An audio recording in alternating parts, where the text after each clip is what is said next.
Hello friends, मैं Arpit Sharma welcomes you to your own learning platform. तो जैसे कि आप थंबनेल देख के आ गए होंगे कि भाई इंपॉर्टेंट क्वेश्चन बता रहे हैं, पढ़ लेते हैं, एग्जाम्स में पास हो जाएंगे। तो यार मैं एक बात बताना चाहता हूँ, सक्सेस की कोई भी शॉर्टकट नहीं होता है। आपको अच्छे से पढ़ना पड़ेगा।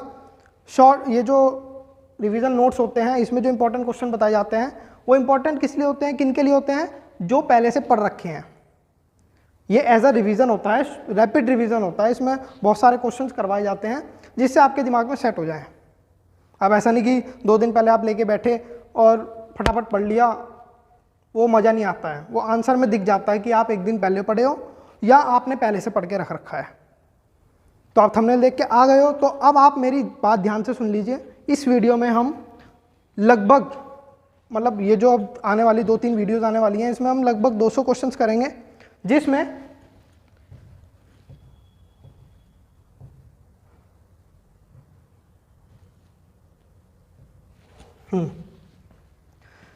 हम क्या करेंगे, 200 क्वेश्चंस की वीडियो होगी, मतलब टोटल 200 क्वेश्चंस होंगे।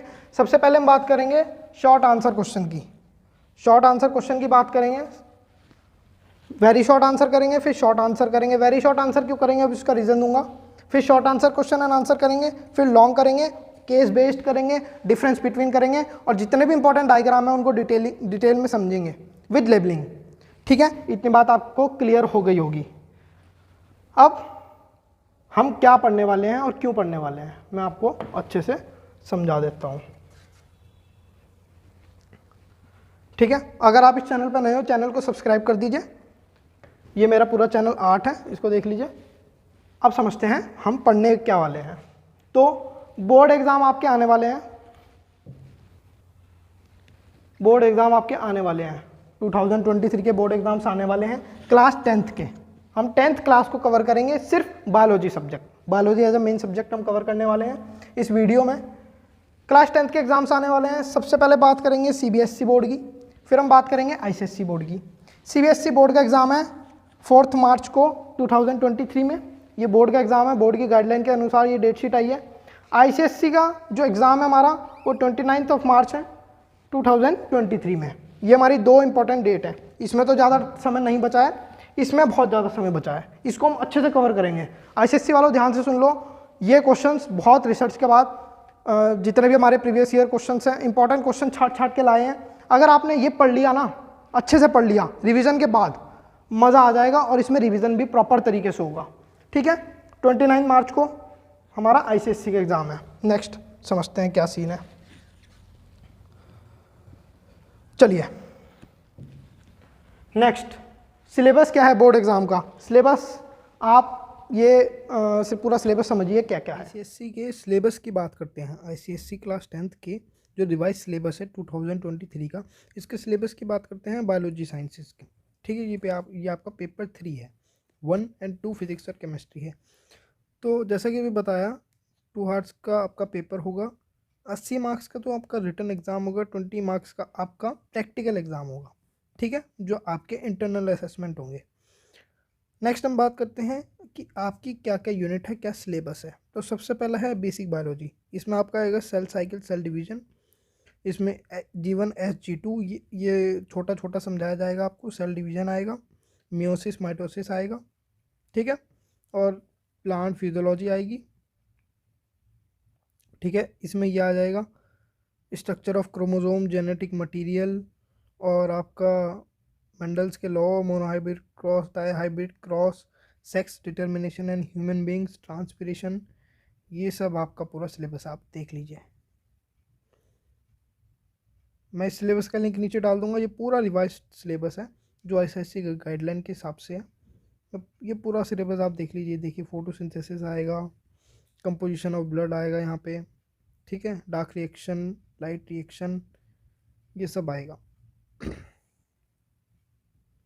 एक्सक्रीटरी सिस्टम है, केमिकल कोऑर्डिनेशन इन प्लांट्स है, यूरिनरी सिस्टम है, ह्यूमन फिजियोलॉजी एंड एनाटॉमी है, सर्कुलेटरी सिस्टम है। यहाँ पे देखिए, बहुत इंपॉर्टेंट टॉपिक है सर्कुलेटरी सिस्टम।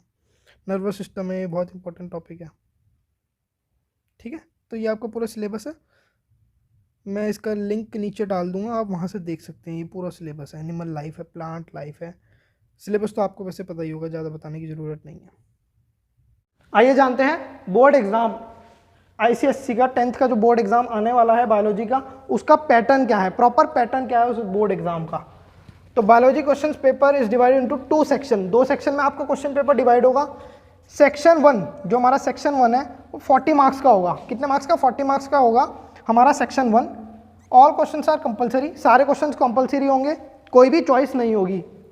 और उसमें मेनली क्या होंगे? Short answer questions on the entire syllabus. जो हमारा पूरा एंटायर सिलेबस है किसका, जो भी आपने देखा आईसीएससी का पूरा बायोलॉजी का जो सिलेबस है उसमें से शॉर्ट आंसर क्वेश्चंस होंगे। वो किस प्रकार से होंगे अभी मैं आपको सैंपल पेपर समझा दूंगा पूरा, ठीक है। 40 मार्क्स का सेक्शन 1 होगा, सेक्शन 2 40 मार्क्स का होगा, टोटल आपका 80 मार्क्स का आएगा। टोटल 80 मार्क्स का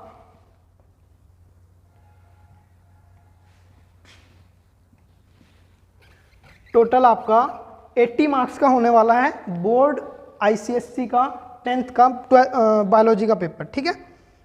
सेक्शन 2 में क्या होगा? Carries 40 marks which contain 6 question and students are required to answer any 4। 6 question होंगे, आपको कितने करने हैं? 4। क्लियर हो गई इतनी बात? ठीक है। अब आइए समझते हैं नेक्स्ट पार्ट। नेक्स्ट क्या है अपना, बहुत मज़ा आ जाएगा इस वीडियो में, प्यार से समझते चलना, ठीक है। तो ये पूरा एग्जाम पैटर्न है बोर्ड का पूरा एग्जाम पैटर्न ये है। इसमें क्या है? 1 मार्क्स के कितने क्वेश्चन होंगे? 20 मार्क्स हो गए। शॉर्ट, वेरी शॉर्ट आंसर मैंने अभी कहा कि क्यों इंपॉर्टेंट है, इसलिए इंपॉर्टेंट है। एक नंबर के 20 क्वेश्चन हैं। अगर आपने वो बीच बीच की लाइन नहीं पढ़ी, वेरी शॉर्ट आंसर की तैयारी नहीं करी, ये 20 नंबर पूरे गायब है। 5 आपने तुक्के मार लिए तो 15 नंबर पूरे गायब हैं। इतनी बात क्लियर हो गई? ठीक है। 2 मार्क्स के जो बीच बीच में चैप्टर्स के बीच बीच में छोटे छोटे टॉपिक्स होते हैं कि इनहेरिटेंस क्या है, डेमोग्राफी क्या है, और जेनेटिक्स क्या है, और लॉ ऑफ डोमिनेंस क्या है, ये आपको डेफिनेशन में पूछ लेगा। जीनोटाइप क्या है, फिनोटाइप क्या है, ये आपको डेफिनेशन में पूछ लेगा। और ये 2-2 नंबर के आएंगे, 6 क्वेश्चन आएंगे, 12 नंबर ये हो गए, ठीक। चलो 3 नंबर में आपको थोड़ा और इलेबोरेट करके लिखना पड़ेगा 50-60 वर्ड्स में। ये आपके 7 क्वेश्चन आएंगे 21 मार्क्स के, ठीक है।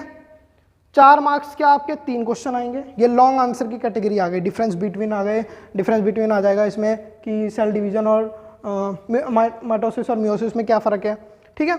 ये आपका आ जाएगा 4 मार्क्स में, 3 क्वेश्चन आएंगे, 12 नंबर ये हो गए। 5 मार्क्स में आपके 3 क्वेश्चन आएंगे, 15 नंबर ये हो गए। टोटल आपके आएंगे 38 क्वेश्चन, 80 मार्क्स आपके यहाँ पे कंप्लीट हो जाएंगे।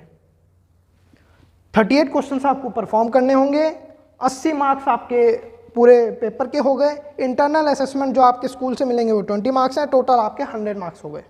अब 100 में से आप अगर 50-60 वाले हो तो अभी ये वीडियो पॉज करो और बाहर निकल जाओ।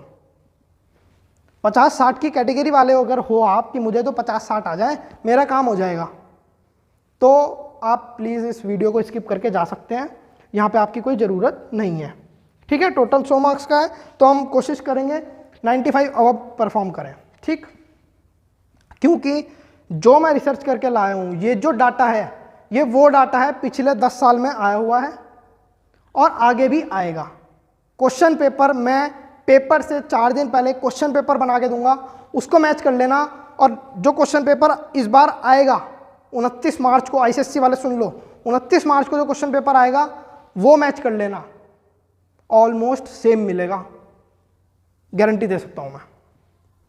तो आप समझ सकते हैं ये वीडियो आपके लिए कितनी इंपॉर्टेंट होने वाली है। बहुत ज़्यादा मज़ा आने वाला है, हर एक टॉपिक आपको अच्छे से समझा कर चलूँगा। और सबसे इंपॉर्टेंट बात, आपको 10th के बोर्ड की तैयारी तो होगी ही होगी, ये तो डेफिनेटली तय है कि 10th के बोर्ड की तैयारी करवाने के लिए आए हैं, वो तो होगी ही होगी। पर 11th-12th में अगर आप biology as a subject choose करने वाले हैं, आपको बेसिक्स क्लियर होने चाहिए। मैंने अपने साथ के बच्चों में देखा है बेसिक्स क्लियर नहीं हो पाते हैं, वहाँ पे वो मात खा जाते हैं। आपको बेसिक्स क्लियर होने चाहिए। अगर आप 10th में पास भी हो गए, समझ रहे हैं ना, ये वीडियो आपने देख ली, 10th के एग्जाम में पास हो गए, बायो नहीं चाहिए तो कोई बात नहीं, पर अगर बायो चाहिए आपको ये वीडियो भी अच्छे से समझनी पड़ेगी। और इसमें जो मैं कॉन्सेप्ट समझाने वाला हूँ, शॉर्ट आंसर में, वेरी शॉर्ट आंसर में, लॉन्ग आंसर में, डायग्राम्स जो मैं समझाने वाला हूँ वो फ्यूचर में काम आने वाले हैं। तो ये आपके बेसिक्स बिल्कुल क्लियर कर देगा। बेसिक्स ऐसे क्लियर हो जाएंगे कि आप अपने चाची के लड़के को, मामा के लड़के को भी पढ़ा सकते हैं। इतनी बात क्लियर हो गई? चलिए आगे समझते हैं। ये आपका बोर्ड एग्जाम का एग्जाम पैटर्न है। सिलेबस की बात करते हैं सीबीएसई बोर्ड के, सीबीएसई बोर्ड के सिलेबस की बात करते हैं तो ये आपका छोटा सा सिलेबस है। आईसीएसई वालों का तो बहुत तगड़ा सिलेबस है, सीबीएसई वालों का छोटा सा सिलेबस है, इसमें गिने चुने ही क्वेश्चंस आते हैं क्योंकि आपका एक प्रॉपर एक पेपर होता है जिसमें केमिस्ट्री भी होती है, फिजिक्स भी होती है, बायो भी होती है। पर वहीं पर अगर बात करें आईसीएसई बोर्ड की, आईसीएसई बोर्ड में फिजिक्स, केमिस्ट्री, बायोलॉजी अलग अलग सब्जेक्ट के अलग अलग एग्जाम्स होते हैं 80-80 नंबर के, 20 नंबर का असेसमेंट, 100 नंबर के, ये 3 एग्जाम होते हैं, 300 नंबर के टोटल 3 एग्जाम होते हैं, फिर उनका एवरेज निकलता है। इतनी बात आपकी क्लियर हो गई। तो बोर्ड एग्जाम सीबीएसई का जो आता है साइंस का, उसमें बायोलॉजी एक पार्ट होता है और उसमें 5 सब्जेक्ट 5 चैप्टर आते हैं और ये चैप्टर की वेटेज भी कुछ ज़्यादा नहीं होती है, मैं आपको पूरा डिटेल में समझा दूंगा। पर हाँ, जो मैं पढ़ाऊंगा उससे आप बायोलॉजी को स्कोर कर सकते हैं अपने साइंस के एग्जाम में। तो सिलेबस क्या क्या है, लाइफ प्रोसेसेस कि भाई कौन कौन से लाइफ प्रोसेसेस होते हैं, control and coordination, nervous system आएगा इसमें, पूरा एंडोक्राइन सिस्टम आएगा, एनिमल्स और प्लांट दोनों में, रिप्रोडक्शन आएगा प्लांट्स और एनिमल्स में, हेरिडिटी एंड इवोल्यूशन कि भाई जेनेटिक्स क्या होता है, हेरिडिटी क्या होता है, इवोल्यूशन क्या होता है, जीनोटाइप, फिनोटाइप, सब इसमें आ जाएगा। ह्यूमन आई, देखो यहाँ पे एक कॉमन है, reproduction, human I, control and coordination, life processes, ये सब 10th आईसीएसई से कॉमन है, ठीक है। पर थोड़ा ये संक्षिप्त अमाउंट में है, वहाँ पे आपको इलेबोरेट में पढ़ाया जाता है 10th क्लास में, ठीक है। अवर इन्वायरमेंट, ये आपके 5 टॉपिक्स हैं जो आपको पढ़ाए जाएंगे, ठीक। क्वेश्चंस पढ़ाए जाएंगे क्योंकि ये रिवीजन वीडियो है। मैं ये मान सकता हूँ 4 मार्च को पेपर है, तो अभी आप पढ़ना नहीं शुरू कर रहे होंगे, आप पढ़ चुके होंगे, तो आपके लिए रिवीजन वीडियो है, ठीक है। और मैं भी रिवीजन ही करवा रहा हूँ, मैं कोई पूरा ज्ञान नहीं दूंगा, मैं ये एज्यूम करके चलूंगा कि अगर मैं रेस्पिरेशन का कोई सब क्वेश्चन समझा रहा हूँ, फोटोसिंथेसिस का कोई क्वेश्चन समझा रहा हूँ, तो वो आपको आना चाहिए पहले से, क्योंकि ये एक रिवीजन वीडियो है, आपको स्कोर करने में ये एक बूस्टर है। अगर आप 80 में से 40 वाली तैयारी करके बैठे हैं तो 80 में से 80 वाली तैयारी मैं करवाऊंगा, उसको बूस्ट मैं करूंगा, ठीक। आप नीचे टेलीग्राम ग्रुप में ज्वाइन कर सकते हैं। अगर आप मेरे से लाइव क्लास चाहते हैं जूम मीटिंग पे, तो हम लाइव क्लास भी कर सकते हैं। लाइव क्लास में पूरा डिटेल में डिस्कस करेंगे।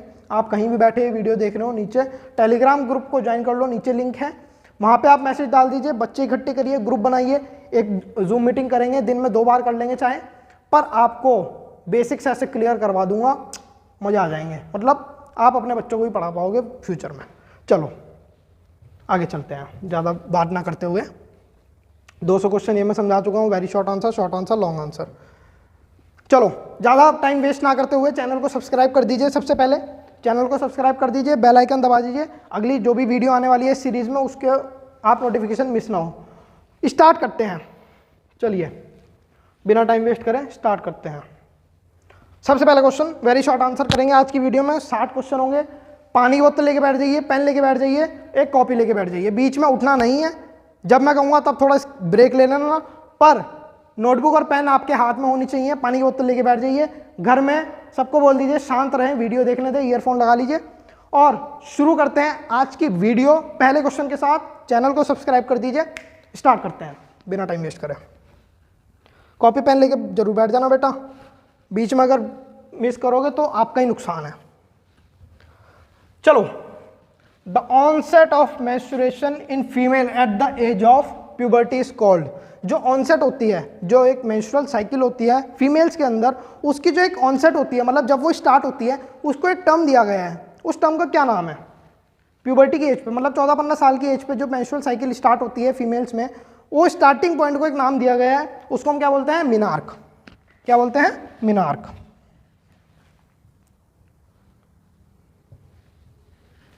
उसको हम बोलते हैं मिनार्क, ठीक, ओके। इतनी बात क्लियर हो गई, इसको नोट कर लीजिए। The onset of menstruation in females at the age of puberty is called menarche, okay. Next question, give the chemical equation to represent the process of respiration. Respiration के process को represent करने के लिए एक chemical equation होती है proper, उसको explain कीजिए, ठीक है जी। तो रेस्पिरेशन क्या होता है? आप सबसे मैं उम्मीद करता हूँ रेस्पिरेशन आपको पता होगा। रेस्पिरेशन वो प्रोसेस होता है जिसमें ग्लूकोज और ऑक्सीजन कंबाइन करके एक इक्वेशन बनाता है, जिसमें कार्बन डाइऑक्साइड और वाटर रिलीज होते हैं प्लस 38 एटीपी की एनर्जी में एडिनोसाइन ट्राइफॉस्फेट एटीपी जो होता है एनर्जी की फॉर्म, वो 38 एटीपी बाहर निकल जाते हैं। तो रेस्पिरेशन क्या होता है? जब ग्लूकोज और ऑक्सीजन गैस आपस में मिल करके कार्बन डाइऑक्साइड, वाटर और एनर्जी बनाते हैं 38 एटीपी, इसको हम रेस्पिरेशन बोलते हैं। और इसकी इक्वेशन क्या होती है? इसकी इक्वेशन होती है C6H12O6, ये क्या है? ग्लूकोज का फॉर्मूला है, प्लस 6O2, ये एक बैलेंस केमिकल इक्वेशन है, plus 6O2 means oxygen gas give rise to, क्या देती है? 6CO2 carbon dioxide, 6H2O water और ATP एडिनोसाइन ट्राइफॉस्फेट एनर्जी की एक फॉर्म है। कितने ATP? 38। क्लियर हो गई इतनी बात? चलो नेक्स्ट क्वेश्चन नोट कर लीजिए, इसको नोट कर लीजिए। चलिए next question, give the equation of photosynthesis. अभी हमने रेस्पिरेशन की बात कर ली, अब photosynthesis. Photosynthesis as a revision batch मैं ये उम्मीद करता हूं आपको पता होगी फोटोसिंथेसिस क्या होता है, ठीक है। तो फोटोसिंथेसिस एक ऐसा प्रोसेस है जिसमें कार्बन डाइऑक्साइड, वाटर मिल करके किसकी प्रेजेंस में? क्लोरोफिल और सनलाइट की प्रेजेंट में। एक प्लांट है, उसको हमने पानी दिया, एटमॉस्फेयर से उसने कार्बन डाइऑक्साइड ली, वो किसकी प्रेजेंस में? क्लोरोफिल और सनलाइट की प्रेजेंस में। क्लोरोफिल उसमें पिगमेंट फाउंड होता है, और सनलाइट कहाँ से मिल रही है उसको? सनलाइट सूरज से मिल रही है। क्या बनाता है? ग्लूकोज और 6O2 मतलब ऑक्सीजन।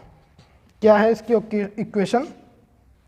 कि भाई 6CO2 मतलब कि कार्बन डाइऑक्साइड, ये बैलेंस केमिकल इक्वेशन है, इसलिए ये आप देख सकते हैं। 6CO2 मतलब carbon dioxide, 6H2O water obviously, क्या देता है? क्लोरोफिल। क्लोरोफिल और सनलाइट के प्रेजेंस में क्या देता है? C6H12O6 means glucose. रेस्पिरेशन में हमारा ग्लूकोज क्या हो रहा था? कैटाबॉलिज्म हो रहा था। इसका ग्लूकोज का हमारा क्या हो रहा है? एनाबॉलिज्म। कैटाबॉलिज्म एनाबॉलिज्म आप सब जानते होंगे, कोई चीज़ बन रही है तो एनाबॉलिज्म, कोई चीज़ टूट रही है तो कैटाबॉलिज्म। तो यहाँ पे क्या हो रहा है? ग्लूकोज का एनाबॉलिज्म, और वहाँ पे क्या हो रहा था? ग्लूकोज का कैटाबॉलिज्म, ठीक। C6H12O6 प्लस 6O2 ऑक्सीजन बन गया, हमारे लिए ऑक्सीजन हमको मिल गया, और हमने जो कार्बन डाइऑक्साइड रिलीज करी रेस्पिरेशन वाले प्रोसेस में, उसमें वो प्लांट ने वो कार्बन डाइऑक्साइड क्या कहते हैं? गेन करी। चलो ये नोट कर लीजिए, equation of photosynthesis.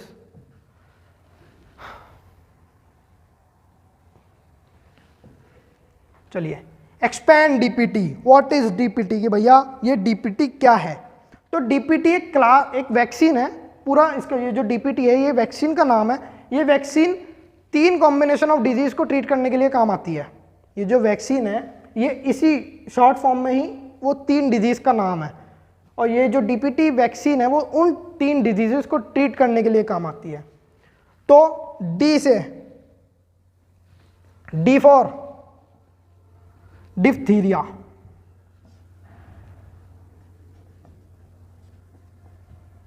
D for diphtheria, P for pertussis,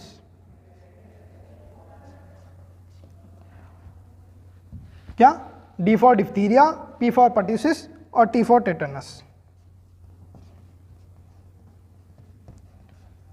T for tetanus, ठीक है। एक्सपैंड डीपीटी आया, वो ये नहीं पूछेगा डीपीटी है क्या, वो सिर्फ इतना पूछेगा डीपीटी की फुल फॉर्म बताओ। ये आपके लिए एक एक्स्ट्रा नॉलेज है कि डीपीटी एक वैक्सीन है जो इन 3 डिजीजेस को ट्रीट करने में और क्योर करने में हेल्प करती है। डीपीटी की फुल फॉर्म क्या है? D for diphtheria, P for pertussis, T for tetanus. Note कर लीजिए जल्दी से, नोट कर लिया? ठीक है। Next, Why does blood do not coagulate inside the human body? Human body के अंदर ब्लड का कोगुलेशन क्यों नहीं होता है? पल्मोनरी वेन से, पल्मोनरी आर्टरी से, कैपिलरी से और जितनी भी वेन्स हैं वहाँ पे हमारा ब्लड फ्लो हो रहा है, पर वो कहीं भी अपनी मर्जी से कोगुलेट नहीं हो पाता है। अपनी मर्जी से कहीं भी ब्लड कोगुलेट नहीं हो पाता है। वो क्यों नहीं हो पाता है? उसका एक रीज़न है कि हमारे ब्लड में WBC जो प्रेजेंट होते हैं, वाइट ब्लड सेल्स, वो एक एंटी कोगुलेंट सब्सटेंस रिलीज करते हैं ब्लड में, उसका नाम होता है हेपरिन। हेपरिन क्या है? एक एंटीकोगुलेंट है। एंटीकोगुलेंट है तो वो ब्लड का कोगुलेशन नहीं होने देगा, सिंपल सी बात है, ठीक है। इसका आंसर क्या लिख देंगे हम कि भाई secretion of heparin by WBC inside the body prevent blood coagulation. Simple सी बात है कि भाई हेपरिन है हमारा, WBC ने निकाला ब्लड के अंदर, बॉडी के अंदर, और उसने ब्लड कोगुलेशन को प्रिवेंट कर दिया because heparin is an anticoagulant substance. Simple सी बात, इतनी बात क्लियर हो गई। फास्ट चल रहा हूँगा तो भाई थोड़ा वीडियो स्लो करके देख लेना, क्या कर सकते हैं, लाइव क्लास तो नहीं है अभी, जल्द लाइव भी आएंगे। Give the 3 steps of urine formation. जो हमारी बॉडी से किडनी में, हमारी बॉडी में किडनी प्रेजेंट होती हैं, यूरिन फॉर्मेशन में सबसे बड़ा जो ऑर्गन होता है वो, मतलब एक ही ऑर्गन है यूरिन फॉर्मेशन के लिए, वो है किडनी। किडनी के अंदर बेसिक यूनिट होती है किडनी की, वो है नेफ्रॉन। सबको पता होगा nephron basic unit of kidney है, ठीक है। बहुत सारे छोटे छोटे नेफ्रॉन्स होते हैं हमारी किडनी में, मिलियंस ऑफ नेफ्रॉन्स होते हैं जो यूरिन फॉर्मेशन में हमारी हेल्प करते हैं, ठीक है, हमारी किडनी में। अब उसके भी नेफ्रॉन 3 स्टेप्स को फॉलो करता है यूरिन के फॉर्मेशन के लिए। सबसे पहला आता है हमारा glomerulus filtration, reabsorption of solute, tubular secretion. सबसे पहला होता है ग्लोमेरुलस फिल्ट्रेशन, पहले फिल्ट्रेशन होगा, फिर रीअब्जॉर्प्शन होगा, फिर ट्यूबुलर सिक्रेशन होगा। तो ये हमारे 3 प्रोसेस होते हैं, 3 स्टेप्स होते हैं यूरिन के फॉर्मेशन में। कहाँ पे होते हैं ये? नेफ्रॉन में। नेफ्रॉन कहाँ प्रेजेंट होता है? किडनी में, ठीक है। तो एक क्वेश्चन और बन जाएगा कि basic unit of kidney nephron. दूसरा क्वेश्चन बनेगा कि give the name of the organ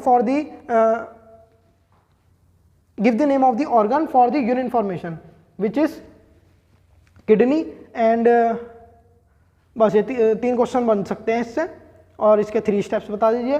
responsible क्या है यूरिन फॉर्मेशन के लिए, कौन सा ऑर्गन रिस्पॉन्सिबल है? किडनी, और basic unit of kidney nephron, ठीक है। इतनी बात क्लियर हो गई। नेक्स्ट चलते हैं। ये आ गया, थोड़ा ब्लर आ रहा हो आई थिंक। तो ये हमारा क्या है? ये पूरा एक नेफ्रॉन का पार्ट है, ये पूरा क्या है? एक नेफ्रॉन है। क्लियर हो रही है बात? ये पूरा एक नेफ्रॉन है। ये क्या है? ग्लोमेरुलस। इसको क्या बोलते हैं? नॉट लाइक स्ट्रक्चर होता है। ये भी एक क्वेश्चन बनता है कि name the not like structure present in the nephron, उसको हम क्या कहेंगे? ग्लोमेरुलस, ठीक है। ये लिखा है ग्लोमेरुलस। अब यहाँ पे क्या होता है? ये ग्लोमेरुलस कैप्सूल में ग्लोमेरुलस फिल्ट्रेशन होता है। पहला स्टेप ग्लोमेरुलस फिल्ट्रेशन, दूसरा स्टेप ट्यूबुलर रीअब्जॉर्प्शन, और तीसरा स्टेप ट्यूबुलर सिक्रेशन। इसको डिटेल में हम शॉर्ट आंसर या लॉन्ग आंसर में पढ़ेंगे इसको, ठीक है। इसको डिटेल में लॉन्ग आंसर में पढ़ेंगे, अभी यहाँ पे टाइम वेस्ट नहीं करते हैं। शॉर्ट आंसर की वीडियो है तो सोनली शॉर्ट आंसर के लिए आगे बढ़ते हैं। The site of maturation of human sperm the site of human maturation of human sperm. Human sperm का जो फॉर्मेशन होता है वो लेडिक सेल और इंटरस्टिशियल सेल्स में होता है। आप सब जानते हैं कि भाई जो हमारा जो ह्यूमन स्पर्म है, मेल गैमीट, उसका फॉर्मेशन होता है लेडिक सेल और इंटरस्टिशियल सेल्स पे। पर जहाँ पे बनता है वो, जहाँ से उसका फॉर्मेशन हुआ, वहाँ पे उसका मैच्योरेशन और मोटिलिटी के लिए रिस्पॉन्सिबल नहीं होता है। मैच्योरेशन उसका अलग होता है कि भाई ये वही बात हो गई, पैदा कहीं हुआ, पला बड़ा कहीं, ठीक है। पैदा तो हॉस्पिटल में हुए, पले बड़े आपके घर में। तो इसका आंसर हो जाएगा एपिडिडाइमिस। इंटरस्टिशियल सेल्स में तो हमारा उसका स्पर्म का फॉर्मेशन होता है, पर जो मैच्योरेशन होता है स्पर्म का वो कहाँ पे होता है? एपिडिडाइमिस। एपिडिडाइमिस के स्ट्रक्चर समझाएं तो बढ़ो, एपिडिडाइमिस, हाँ जी ये रहा। ये आप एपिडिडाइमिस की स्पेलिंग लिख लीजिए, बच्चे गलती कर जाते हैं। The site of maturation of human sperm is in the epididymis. Next epididymis की बात करें तो ये हमारा पूरा मेल रिप्रोडक्टिव सिस्टम है। एपिडिडाइमिस कहाँ प्रेजेंट होता है? ये रहा, देखो ये टेस्टिस है। टेस्टिस के ऊपर ये स्ट्रक्चर होता है एक मोटा सा, और यहीं से हमारी ये वास डिफरेंस निकलती है, ठीक है। इंटरस्टिशियल सेल्स यहाँ पे प्रेजेंट होते हैं। इंटरस्टिशियल सेल्स यहाँ पे प्रेजेंट होते हैं। इंटरस्टिशियल सेल्स और लेडिक सेल्स कह सकते हैं जिनको हम। इंटरस्टिशियल सेल से हमारा स्पर्म बनने के बाद वो कहाँ चला गया? एपिडिडाइमिस में। यहाँ पे क्या हुआ? उसका मैच्योरेशन और मोटिलिटी उसकी इंप्रूव हुई। मोटिलिटी इंप्रूव हुई, मैच्योरेशन हुआ, वो तैयार हो गया बिल्कुल एकदम जाने के लिए, ठीक है। अब वो यहाँ से निकला, वाज डिफरेंस में गया, वाज डिफरेंस से अपना यहाँ पे रिलीज हो गया, ठीक है। तो एपिडिडाइमिस में मैच्योरेशन होता है। फॉर्मेशन कहाँ पे होता है? बताओ जल्दी। फॉर्मेशन होता है हमारा इंटरस्टिशियल सेल्स और लेडिक सेल्स। इंटरस्टिशियल सेल और लेडिक सेल एक ही चीज़ है, ठीक है। ये अच्छे से देख लीजिए। जब हम डायग्राम की एक वीडियो बनाएंगे पूरी, जिसमें हम 7-8 डायग्राम को डिस्कस करेंगे, ये पूरा डायग्राम वहाँ पे डिस्कस होगा। प्रोस्टेट ग्लैंड, वैसे अभी आगे क्वेश्चंस आएंगे कि 3 glands of the human reproductive system, उसमें सबसे पहला तो आता है prostate gland, Cowper's gland, bulbourethral gland भी जिनको बोलते हैं, और एक आता है समाइनल वेसिकल्स। ये 3 ग्लैंड्स होते हैं बेसिकली हमारे ह्यूमन मेल रिप्रोडक्टिव सिस्टम में। इतनी बात आपको क्लियर हो गई होगी मैं उम्मीद करता हूँ। नेक्स्ट क्वेश्चन की तरफ चलते हैं। तो epididymis is the part where the maturation of sperm take place. Okay good. Next, expand DDT. What is DDT? आपको कंफ्यूज नहीं होना है, वो डीपीटी था, ये डीडीटी है। डीपीटी क्या है? डीपीटी एक वैक्सीन है जो 3 डिजीज को क्योर करने में हेल्प करती है, डिप्टीरिया, पर्ट्यूसिस और टेटानस। डीडीटी क्या है? डीडीटी एक इंसेक्टिसाइड है जो एग्रीकल्चर की फील्ड में यूज होता है। क्या है डीडीटी? एक इंसेक्टिसाइड्स है जो यूज होता है एग्रीकल्चर में। ठीक, इसकी फुल फॉर्म क्या है? Dichloro diphenyl trichloroethane. क्या है इसकी फुल फॉर्म? स्पेलिंग सहित देख लेते हैं अभी। Dichloro diphenyl trichloroethane, dichloro diphenyl trichloroethane. ठीक है, ये फुल फॉर्म है, नोट कर लीजिए फटाफट से कि what is the full form of DDT? Dichloro diphenyl trichloroethane. Dichloro, मेरे साथ बोलिए, बोलिए जोर जोर से बोलिए, dichloro diphenyl trichloroethane, dichloro diphenyl trichloroethane, dichloro diphenyl trichloroethane, dichloro diphenyl trichloroethane. ये क्या है? एक इंसेक्टिसाइड है जो एग्रीकल्चर में यूज होता है। Okay, next question, let's move on to the next question. Okay, SARS vaccine is used against, what is SARS vaccine? ये सार्स वैक्सीन भैया कौन सी बला है, क्या चीज़ है, क्या भैया सुनी भी नहीं है। और अगर मैं कहूँ आपने सार्स वैक्सीन सुनी है 100%, 110% आपने सार्स वैक्सीन सुनी है, आपने उसकी 2 बूंद जिंदगी की भी ली है।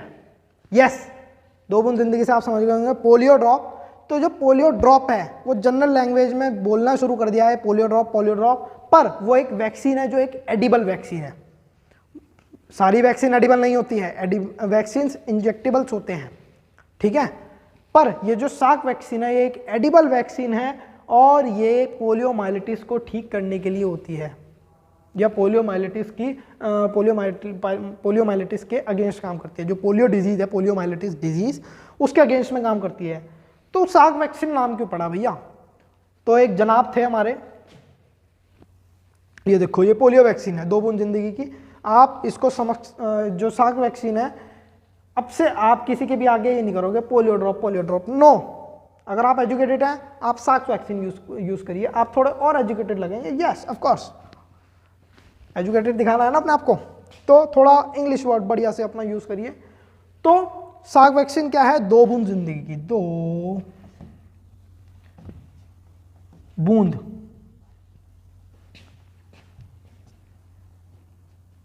जिंदगी की, 2 बूंद जिंदगी की मीन्स पोलियो ड्रॉप। पर आप ये टर्म नहीं यूज करेंगे, आप क्या यूज करेंगे? SARS vaccine. अब सार्स वैक्सीन इसको हमने क्यों कहा? क्या मतलब है सार्स वैक्सीन बोलने का? पोलियो डिजीज पोलियो वैक्सीन बोल लो, क्यों नहीं बोल सकते? ये देखो पोलियो वैक्सीन लिखा है इसमें। सार्स वैक्सीन क्यों बोले? क्योंकि ये हमारे एक जनाब थे जोनस सार्क्स, ये एक यूएस के फिजिशियन थे, इन्होंने इसका आविष्कार करा था पोलियो वैक्सीन का। ये जो हमारी सार्स वैक्सीन है, ये जोनस सार्क्स जी हैं, माननीय जोनस शार्क टैंक याद आ गया, सॉरी, माननीय जोनस सार्क, एल साइलेंट है, माननीय जोनस सार्क, ये एक यूएस के फिजिशियन है, इन्होंने इस सार्क वैक्सीन का आविष्कार करा था, तो इसलिए उसका नाम सार्क वैक्सीन पड़ा। उम्मीद करता हूँ ये ठीक समझ आ गया होगा। ये भी आ सकता है question, who invented the Salk vaccine, तो आप क्या बोलेंगे? Jonas Salk's. चलो next question, name any 2 bio fertilizer. 2 bio fertilizer के नाम मांगे हैं, कौन कौन से हैं? एजोटोबैक्टर और राइजोबियम। लिख लीजिए, name any 2 bio fertilizer, azotobacter and rhizobium. Wait भाई, चार्जिंग है फोन में? देखिए जरा है, चल फिलहाल का काम हो जाएगा, sorry. Name any 2 bio fertilizer, azotobacter and rhizobium. ठीक है, नेक्स्ट बात करते हैं। नेक्स्ट क्वेश्चन ये लिख लीजिए, बायो फर्टिलाइजर बायोलॉजिकल माइक्रोब्स होते हैं, ये जो माइक्रोबियल डिजीज होती हैं उनको क्योर करने में हेल्प करते हैं, फर्टिलाइजर्स होते हैं एक तरीके से। ठीक है, Azotobacter, rhizobium. Okay, next write the full form of NADP। NADP की फुल फॉर्म मांग रहे हैं। NADP क्या होता है? NADP क्या है? एक लाइट रिएक्शन, फोटोसिंथेसिस की लाइट रिएक्शन में ये NADP क्या करते हैं? इलेक्ट्रॉन्स को गेन करते हैं और NADPH में कन्वर्ट हो जाते हैं, यही मेन काम होता है इनका। They gains electron from the light reaction of photosynthesis and converted into NADPH। तो NADP की फुल फॉर्म क्या है? NADP की फुल फॉर्म क्या है? मेन आपसे यही पूछेगा कि right the full form of NADP। तो NADP की फुल फॉर्म है निकोटिनामाइड एडिनाइन डाइन्यूक्लियोटाइड फॉस्फेट। बहुत कंफ्यूजिंग सी होगी आपके लिए शायद, और ये तो लिखनी पड़ेगी शायद, इसकी स्लाइड रह गई। लिखिए मेरे साथ, निकोटिनामाइड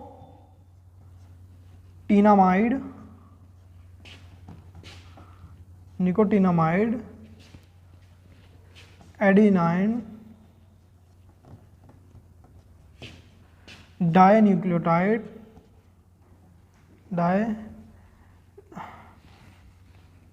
देख लेना, dinucleotide phosphate. Nicotinamide adenine dinucleotide phosphate, nicotinamide adenine dinucleotide phosphate, nicotinamide adenine dinucleotide phosphate. ये हो गई हमारी किसकी फुल फॉर्म? NADP की।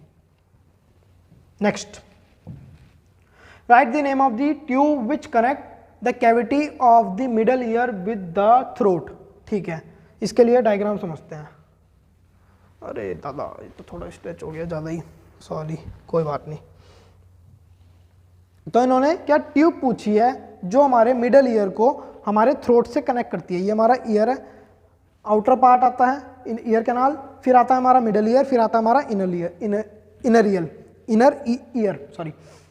मिडल ईयर को हमारा थ्रोट से कनेक्शन मिलता है किसके द्वारा? यूस्टेचियन ट्यूब के द्वारा। किसके द्वारा? Eustachian tube. ठीक, मिडल ईयर है ये बीच वाला पूरा मिडल ईयर है, ये इनर है, ये इनर है, ये मिडल है, ये आउटर है। ठीक है, ये आउटर ईयर है। अब ये मिडल ईयर से एक ट्यूब स्ट्रेच होती है, ये कहाँ जाती है? थ्रोट में। किस लिए होती है ये? वैक्यूम क्रिएट करने के लिए, एक बैलेंस क्रिएट करने के लिए on both side of the ear drum. ये हमारा ईयर ड्रम है, इधर से भी प्रेशर आ रहा है, उधर से भी प्रेशर आ रहा है, तो उसको मेंटेन करने के लिए ये ईयर ड्रम को प्रेशर ना पड़े, ईयर ड्रम डैमेज ना हो, उसको प्रेशर को मेंटेन करने के लिए ये यहाँ पे जाती है थ्रोट में। क्या नाम है इसका? Eustachian tube. यूस्टेचियन ट्यूब नाम है इसका। तो right the name of the tube which connect the cavity of the middle ear with the throat. Middle ear से थ्रोट में जो ट्यूब होती है वो क्या कनेक्ट करती है?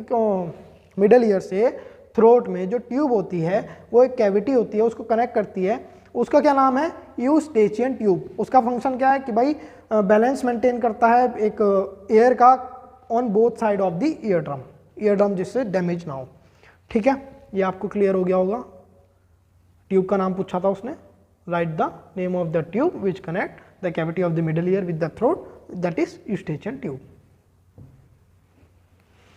नेक्स्ट क्वेश्चन आता है, name the antiseptic substance present in the tears. जो हमारा आंसू होते हैं उसमें एक एंटीसेप्टिक सब्सटेंस प्रेजेंट होता है, उसको हम क्या बोलते हैं? लाइजोजाइम्स।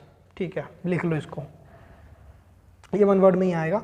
Name the antiseptic substance present in the tear, lysozyme. Next question, give the 3 Mendel's law of inheritance.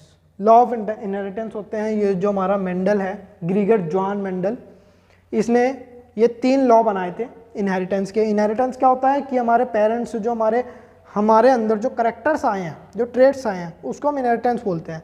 ठीक है, अब उसकी जब इसने स्टडी करी तो इसको कुछ प्रॉब्लम्स आई होंगी, तो इसने 3 लॉ बताए कि भाई ये 3 लॉ होते हैं। इनको डिटेल में तो डिस्कस करेंगे हम शॉर्ट आंसर या लॉन्ग आंसर में। अभी हम सिर्फ नाम जान लेते हैं कि ग्रीगर जे मेंडल ने ये हमारे जो 3 लॉ दिए, लॉ ऑफ इनहेरिटेंस जिसको नाम पढ़ा, वो 3 लॉ कौन से हैं देखते हैं। लॉ ऑफ डोमिनेंस, क्या? Law of dominance, law of segregation and law of independent assortment. लिख लीजिए इसको कि जो हमारे ग्रीगर जो मेंडल हैं उन्होंने इनहेरिटेंस, लॉ ऑफ इनहेरिटेंस के 3 लॉ दिए। वो लॉ कौन कौन से हैं? Law of dominance, law of segregation and law of independent assortment. Clear हो गई इतनी बात? Next, name the pigment release from the rods and cone cells. हमारी जो आईज होती हैं उसमें rods and cone cells present होते हैं। ये 2 सेल्स होते हैं, rod cells and cone cells.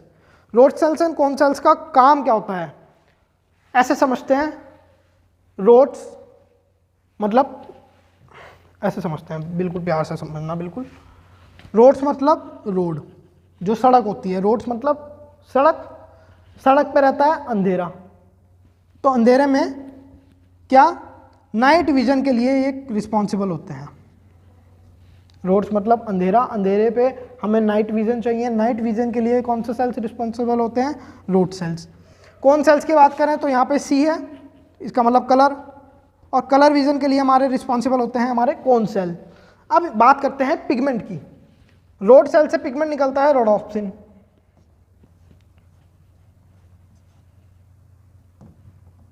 Road sale से हमारा एक पिगमेंट निकलता है। यहाँ पे पिगमेंट ही पूछा है इसने कि भाई पिगमेंट बताओ रोड सेल से और कोन सेल से कौन से पिगमेंट निकलते हैं। रोड सेल से हमारे निकलते हैं रोडोप्सिन। कोट सेल से कौन से निकलते हैं? कोडोप्सिन। कोई नहीं बोलेगा क्योंकि रोडोप्सिन कोडोप्सिन ऐसे साइड बाय साइड जा रहा है ना पढ़ने। रोड सेल से निकलते हैं रोडोप्सिन। कोन सेल से निकलते हैं हमारे आयोडोप्सिन। कोई गलती नहीं करेगा कि वहां पे कोडोप्सिन लिखिया है, नहीं, यहां पे निकलते हैं हमारे आयोडोप्सिन।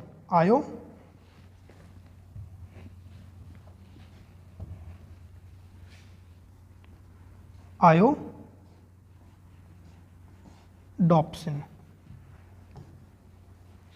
कौन सेल से हमारे आयोडोप्सिन निकले, जो हमारा पिगमेंट निकला। रोड सेल से रोडोप्सिन निकला। रोड सेल से हमारे नाइट विजन के लिए रिस्पॉन्सिबल होते हैं। रोड्स मतलब सड़क, सड़क पर अंधेरा रहता है, अंधेरे में नाइट विजन चाहिए, तो वहाँ पे नाइट विजन के लिए हमारे रोड सेल्स रिस्पॉन्सिबल होते हैं। अंधेरे में देखने के लिए रोडोप्सिन रिलीज होता है, वो अंधेरे में देखने में हमारी मदद करता है। कोट सेल्स मतलब सी फॉर कलर, कलर के लिए कलर्ड विजन देखने के लिए, कलर्ड विजन देखने के लिए हमारा आयोडोप्सिन पिगमेंट रिलीज होता है जो हमें कलर्ड विजन देखने के लिए मदद करता है। इतनी बात क्लियर हो गई बेटा? बहुत बढ़िया कॉन्सेप्ट है, इसको समझ लीजिए। 2, 3, 4 दो नंबर तो इसमें पक्के हो रहे हैं आपके। और अगर 95 नंबर लाने हैं 100 में से 95 होगा तो 2 नंबर भी मायने रखते हैं, ठीक है। 50 नंबर वाले मैंने पहले कह दिया, वीडियो पॉज करके बाहर निकल जाओ, जरूरत नहीं है। रूड लग रहा होगा पर बनना पड़ता है। चलो नेक्स्ट, ये लो, ये आ गया। फोटो रिसेप्टर सेल्स होते हैं, ये होते हैं हमारे रोड सेल्स, ठीक है। रोड सेल्स प्रेजेंट होते हैं। ये होते हैं हमारे कोन सेल्स, यहीं पे देख लीजिए ब्लैक ब्लैक है। रोड सेल्स नाइट विजन के लिए, कोन सेल्स हैं कलर विजन के लिए, ठीक। नेक्स्ट, ये पूरी ये जो प्रेजेंटेशन है मैं नीचे दे दूंगा, टेलीग्राम पर डाल दूंगा इसको, आप वहाँ से पढ़ सकते हैं आराम से। Next, write the full form of BCG and AIDS. BCG क्या है भैया? ये BCG एड्स तो आप सब जानते होंगे। BCG क्या है? तो BCG एक वैक्सीन है जो ट्यूबरक्लोसिस को क्योर करने में हमारी हेल्प भी है। BCG बच्चों को लगाई जाती है जिससे उसको आगे चल के प्रॉब्लम ना हो ट्यूबरक्लोसिस की। तो BCG की फुल फॉर्म पूछ रहा है, ये क्वेश्चन नहीं पूछेगा कि BCG क्या होता है। अगर पूछ भी लिया तो आप बता सकते हैं कि भाई ये एक वैक्सीन है जो ट्यूबरक्लोसिस को क्योर करने में हमारी हेल्प करती है या उसके अगेंस्ट काम करती है। इसकी फुल फॉर्म क्या होगी? BCG, bacillus Calmette Guerin. Bacillus Calmette Guerin आपको याद करनी पड़ेगी क्योंकि थोड़ी अटपटी सी है, बाकी सभी जो शॉर्ट फॉर्म्स हैं उनसे थोड़ी अलग है। ये BCG की फुल फॉर्म क्या है? बैसिलस कैलमेटे-ग्यूराइन। आगे होगी शायद लिखी हुई। BCG देखो, BCG वैक्सीन है, ये ट्यूबरक्लोसिस के लिए होती है। हाँ, ये आ गया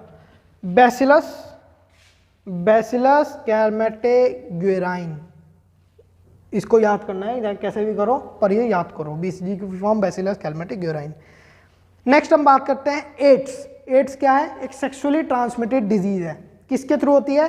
ह्यूमन इम्यूनोडेफिशिएंसी वायरस के थ्रू। एक वायरस है HIV वायरस, उससे एड्स होती है। एड्स क्या है? एक सेक्सुअली ट्रांसमिटेड डिजीज है।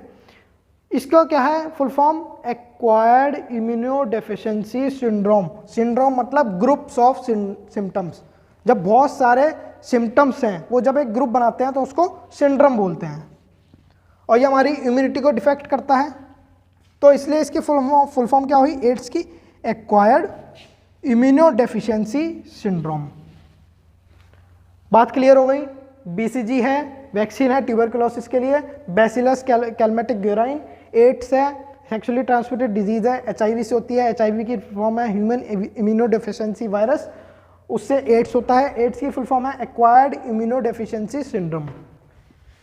ठीक है, ये यहां तक की बात हो गई क्लियर। नोट करते चलिए इसको और समझते चलिए बढ़िया तरीके से। The permanent stoppage of menstrual cycle in female at the age of 50 years is called. देखो, मेंस्ट्रुअल साइकिल फीमेल में आजीवन नहीं चलती हैं, 50 साल की उम्र में ड्यू टू हार्मोनल चेंजेस ये बंद हो जाती है। मेंस्ट्रुअल साइकिल प्यूबर्टी में स्टार्ट होती है at the age of 13 to 15, वहाँ पे स्टार्ट होती है। उसको हम क्या करते हैं? मिनार्क। उस ऑनसेट को हम क्या बोलते हैं? मिनार्क। सबसे पहला क्वेश्चन इस वीडियो का हमने डिस्कस करा था। और परमानेंट स्टॉपेज हो जाती है 50 साल की उम्र में मेंस्ट्रुअल साइकिल की फीमेल्स के अंदर, उसको हम कहते हैं मीनोपॉज। क्या बोलते हैं? मीनोपॉज। पॉज मतलब स्टॉप, और मीनो मतलब मेंस्ट्रुअल साइकिल। ठीक है, तो इसको हमने नाम दे दिया मीनोपॉज। मीनोपॉज क्या है? Permanent stoppage of menstrual cycle in a female at the age of 50 years. मतलब 50 ईयर्स में हार्मोनल चेंजेस हो जाते हैं तो मीनोपॉज हो जाता है। नेक्स्ट,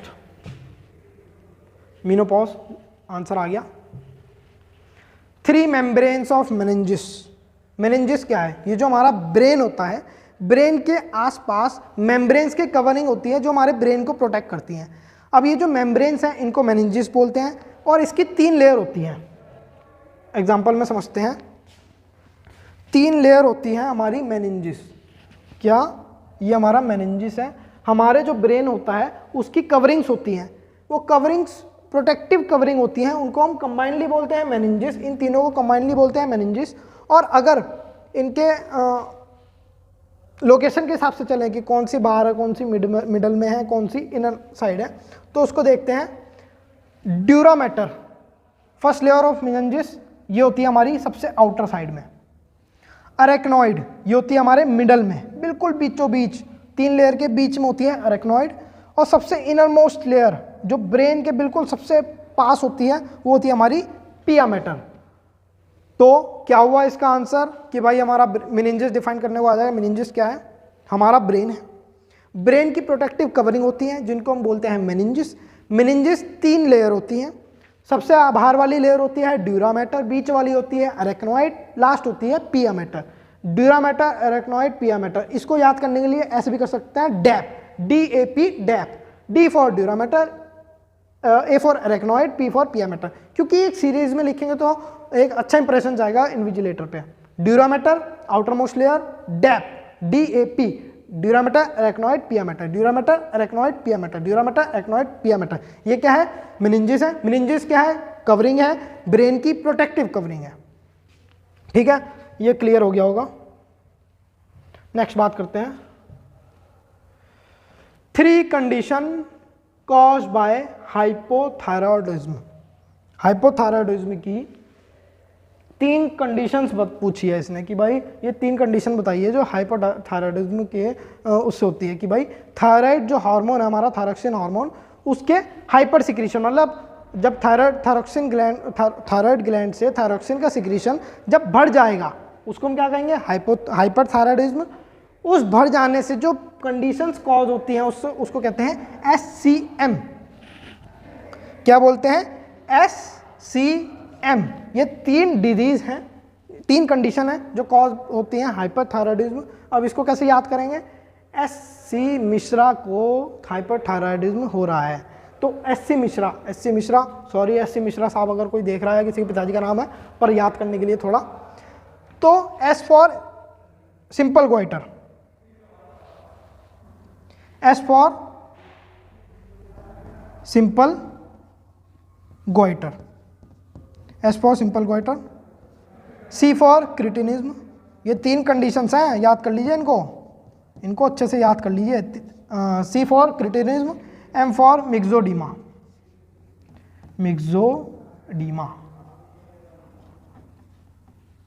तो ये 3 कंडीशन है, 3 conditions caused by hyperthyroidism, SCM, simple goitre, cretinism और मिक्सोडीमा। ठीक, इतनी बात आपको क्लियर हो गई। नेक्स्ट डिस्कस है सिंपल गोइटर, क्रिटिनिज्म, मिक्सोडीमा। ठीक है, ये आपको ये लो स्क्रीनशॉट ले लो या नीचे तो मैं डाल ही दूंगा। Simple goitre, cretinism, myxoedema, 3 condition caused by hyperthyroidism. Hyperthyroidism क्या होता है? जब थायराइड ग्लैंड से थायरॉक्सिन का सिक्रीशन बढ़ जाता है तो ये 3 कंडीशन कॉज होती हैं। तेज बोल रहा हूँ तो कमेंट में डाल देना, अगली बार इस चीज़ का ध्यान रखेंगे, पर थोड़ा मैं कोशिश कर रहा हूँ कि लिमिट में बिल्कुल आराम से चलो। Sunken stomata are found in, next question आया है, sunken stomata are found in. जो हमारे स्टोमेटा होते हैं किसी प्लांट में, ये अंदर की तरफ ऐसे छुपे हुए होते हैं, गार्ड सेल के अंदर भी ये छुपे हुए होते हैं। ये स्टोमेटा संकन स्टोमेटा कहते हैं इसलिए उसको कि ये अंदर की तरफ छुपे हुए होते हैं। तो ये 2 प्लांट में फाउंड होते हैं, नीरियम और ओलियंडर। नीरियम और ओलियंडर जो कि साइंटिफिक नेम है, इसलिए हम इसको कैसे लिखेंगे, फर्स्ट लेटर हमारा वर्ड का वो कैपिटल होगा, बाकी सब स्मॉल होंगे और पूरे वर्ड को हम अंडरलाइन कर देंगे। ये एक साइंटिफिक नेम लिखने की एक रूल होते हैं। ठीक है, नीरियम एंड ओलियंडर, ओलियंडर का भी ओ कैपिटल, बाकी सब स्मॉल और इसको हम अंडरलाइन कर देंगे। नीरियम और ओलियंडर में संकन स्टोमेटा होते हैं, नोट कर लीजिए, याद कर लीजिए। ठीक है, नेक्स्ट बात करते हैं। The testosterone producing cell of the testis. अभी हमने डिस्कस करा था कि भाई प्रोड्यूस होता है लेडिक सेल्स और इंटरस्टिशियल सेल्स में, स्पर्म का प्रोडक्शन होता है हमारा लेडिक सेल्स में और किसमें, इंटरस्टिशियल सेल्स में, मतलब दोनों का एक ही नाम है। और उसका जो स्पर्म का जो मैच्योरेशन होता है वो एपिडिडाइमिस में होता है। तो testosterone producing cell of the testis known as Leydig cell. Leydig cell से हमारा टेस्टोस्टेरोन का फॉर्मेशन होता है। ठीक है, नेक्स्ट। अब ये पूछ रहा है नेम एनी 4 एंटीबायोटिक, 4 एंटीबायोटिक के नाम पूछ रहा है। तो एंटीबायोटिक मीन्स आपको सबको पता है एंटीबायोटिक क्या होती है। जब भी आपको खांसी होती है, गले में कुछ होता है तो अजिथ्रोमाइसिन दे देते हैं डॉक्टर्स। तो अजिथ्रोमाइसिन क्या है, एक एंटीबायोटिक है। तो इसी तरीके से कोड दिया है मैंने, कोड क्या है, कास मीन्स खांसी, खास। ठीक है, इस तरीके से आप समझिए। नेम एनी 4 एंटीबायोटिक, एंटीबायोटिक खांसी और सर्दी जुकाम में, गले में दर्द में दिया जाता है। तो खास, अब खास की अगर हम इसको तोड़ें तो C for chloromycetin, A for aureomycin, second A for ampicillin and S for streptomycin. ये क्या है, 4 एंटीबायोटिक है। वो अगर 6 पूछ लेगा तो इसमें आप पेनिसिलिन भी जोड़ सकते हैं, ऑफ्लॉक्सासिन भी जोड़ सकते हैं, अजिथ्रोमाइसिन भी जोड़ सकते हैं। ठीक है, और कौन सी है, क्लेरिथ्रोमाइसिन भी जोड़ सकते हैं, एरिथ्रोमाइसिन भी जोड़ सकते हैं। ये सारी क्या है, एंटीबायोटिक्स हैं। ठीक है, तो 4 एंटीबायोटिक का नाम पूछे हैं, कास फॉर क्लोरोमाइसिटिन, ओरियोमाइसिन, एम्पिसिलिन, स्ट्रेप्टोमाइसिन। तो ये 4 एंटीबायोटिक है। इतनी बात आपको क्लियर हो गई। ठीक है, next, name the protein found in the blood plasma. Blood plasma के अंदर 3 प्रोटीन फाउंड होते हैं। वो क्या है, फाग। क्या, फाग। जो हमारा ब्लड प्लाज्मा है उसके अंदर 3 प्रोटीन फाउंड होते हैं, उसको हम बोलते हैं फाग। फाग की फुल फॉर्म क्या है, फिब्रोनिजन, एल्ब्यूमिन एंड ग्लोबुलिन्स। क्या, फिब्रोनिजन, एल्ब्यूमिन एंड ग्लोबुलिन। लिख लीजिए फटाफट से लिखते रहिए, फिब्रोनिजन, एल्ब्यूमिन, ग्लोबुलिन, फाग। ठीक है, नेक्स्ट डिस्कस करते हैं आराम से बिल्कुल। Name 4 plant hormone. 4 plant hormone की बात पूछी है कि भाई 4 प्लांट हार्मोन के नाम बता दें। जो हमारे प्लांट के अंदर 4 हार्मोन्स हैं उनके नाम पूछे हैं। अब प्लांट में लगती है आग। क्या, जंगल है, जंगल में प्लांट है, प्लांट में लगती है आग सी। क्या, 4 प्लांट हार्मोन के नाम पूछे हैं। तो प्लांट है, पेड़ जंगल में होते हैं, जंगल में लगती है आग। तो आग सी, ये कोड है इसका। आग सी का मतलब A for oxygen, A for abscisic acid, G for gibberellin, C for cytokinin. ये क्या है? 4 प्लांट हार्मोन है। क्या है? 4 plant hormone. A for auxin, A for abscisic acid, G for gibberellin and C for cytokinin. Understand? ये 4 hormone है। Slow करके देख लीजिए, थोड़ा अगर फास्ट लग रहा होगा तो थोड़ा स्लो करके देख लीजिए speed. Give the example of water borne disease. जो हमारी वाटर बॉर्न डिजीज है, वाटर में जो पनपने वाली बीमारियां हैं, उनकी वो कौन कौन सी हैं? तो इसको मैंने कोड दिया है जो शायद नहीं समझ आएगा, पता नहीं। JDTC, किसी भी कॉलेज का नाम है JDTC, रट लीजिए इसको थोड़ा। या वाटर बॉर्न डिजीजेस पूछा है तो आप वैसे भी याद कर सकते हैं, इसकी जरूरत भी नहीं है मेरे हिसाब से। तो JDTC PhD इसको छोड़िए, आप वैसे भी याद कर सकते हैं। भाई पानी से पनपने वाली डिजीज कौन सी हैं? Jaundice, diarrhoea, typhoid, cholera, polio, hepatitis, dysentery. ठीक है, ये 7 डिजीज हैं। जॉन्डिस लिख लीजिए, फटाफट से लिखिए। वाटर बॉर्न डिजीजेस के नाम: jaundice, diarrhoea, typhoid, cholera, polio, hepatitis, dysentery. ठीक है, 7 डिजीज लिख लिए। इनको आप याद कर लेना, ये शॉर्ट आंसर में पूछ लिया जाएगा। Next, give any one function of chorion. Chorion का एक फंक्शन पूछा। कोरियोन क्या है पहले समझते हैं। कोरियोन क्या है? तो कोरियोन एक ये लेयर होती है जो हमारा फीटस बन रहा है मदर के वॉर्म में, उसको चारों तरफ से एमनियोटिक फ्लूइड के बाहर, एमनियोटिक फ्लूइड ये ब्लू वाला है, उसके बाहर ये कोरियोन की लेयर होती है। क्या होती है? कोरियोन की लेयर। और ये कोरियोन क्या फंक्शन करती है? तो ये फंक्शन करती है ये प्लेसेंटा के फॉर्मेशन में। किसके फॉर्मेशन में? इस प्लेसेंटा के फॉर्मेशन में हेल्प करती है। और ये प्लेसेंटा क्या करता है? नरिशमेंट प्रोवाइड करता है फीटस को नरिशमेंट प्रोवाइड करता है ये प्लेसेंटा। तो any one function of chorion क्या हो गया? It helps in the formation of placenta. Chorion helps in the formation of placenta. इतनी बात क्लियर हो गई? नोट कर लीजिए, chorion helps in the formation of placenta. ठीक, next question. Name the neuron which conducts impulse from the central nervous system to the organ. Figure से समझते हैं। ये आपका कोई भी एक क्या है? रिफ्लेक्स आर्क है। ये पूरी क्या है? रिफ्लेक्स एक्शन की एक आर्क है। क्या है? रिफ्लेक्स एक्शन की एक आर्क है। अब ये जो हमारा इफेक्टर, पहले तो हमारा ये रिसेप्टर है, यहाँ पे क्या है? स्टिमुलस आया, रिसेप्टर हमारी स्किन है, यहाँ पे चूटी काटी। चूटी काटने के बाद यहाँ से एक इम्पल्स गया कि भैया चूटी काटी है, चलो। यहाँ से क्या गया? सेंसरी न्यूरॉन हमारी इम्पल्स लेके गया। कहाँ पे? यहाँ पे रिले न्यूरॉन के पास, यहाँ पे जो भी साइनेप्स होगा उसके पास इम्पल्स लेके गया। फिर वहाँ से क्या है? इम्पल्स जनरेट हुई, कहाँ तक गई? इफेक्टर मसल्स तक, कि भाई चूटी काटी है, हाथ पीछे करो। क्या करा? चूटी काटी है, हाथ पीछे करो। तो यहीं पे इन्होंने क्वेश्चन क्या पूछा? इतनी बात आपने क्लियर हो गई ना कि वहाँ पे भाई पिन लगाई, रिसेप्टर सेंसरी न्यूरॉन के थ्रू इम्पल्स लेके गया। कहाँ पे?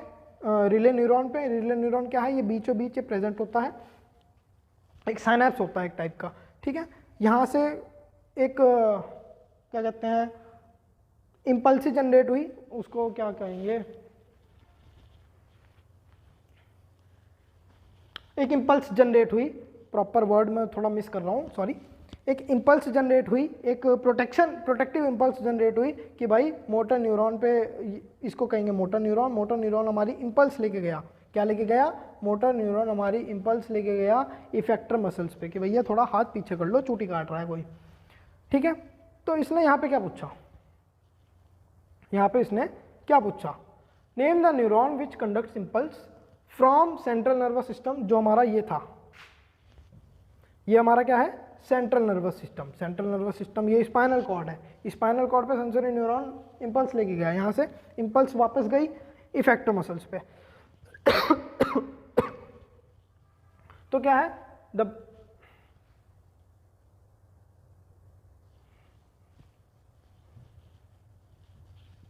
Name the neuron which conducts impulse from the central nervous system to the organ. Central nervous system से ऑर्गन पे जो इम्पल्स लेके गया उस न्यूरॉन का नाम क्या है? तो सिंपल से अभी यहाँ पे डिस्कस करा हमने, मोटर न्यूरॉन। और अगर बताते हैं इफेक्टर मसल रिसेप्टर से हमारा सेंट्रल नर्वस सिस्टम पे लाया तो वो हो गया हमारा सेंसरी न्यूरॉन। क्लियर हो रही है ना बात, कंफ्यूजन नहीं तो नहीं हो रहा। स्किन से ब्रेन में या स्पाइनल कॉर्ड में एक इंपल्स गई, यहाँ से रिसेप्टर से कहाँ, सीएनएस पे एक इंपल्स गई, वो क्या लेके गया, सेंसरी न्यूरॉन, सेंस लेके गया एक कोड, ठीक है। और वहाँ से सीएनएस से एक इंपल्स ट्रांसफर होके गई कहाँ पे, वापस से स्किन पे। यहाँ पे पहले एक सेंसेशन गई सीएनएस पे, सीएनएस से वापस एक इंपल्स आई कि भैया इसे कहो पीछे हाथ खींचे, तो वो क्या है, motor neuron. Sensory neuron motor neuron में ये डिफरेंस है, ठीक है। The brain and the spinal cord together constitute the system is known as central nervous system. Simple सी बात है, जिसमें ब्रेन होगा और एक स्पाइनल कॉर्ड होगी, वो मिलकर एक नर्वस सिस्टम बनाएगा जिसको हम कहेंगे सेंट्रल नर्वस सिस्टम। बात क्लियर हो गई।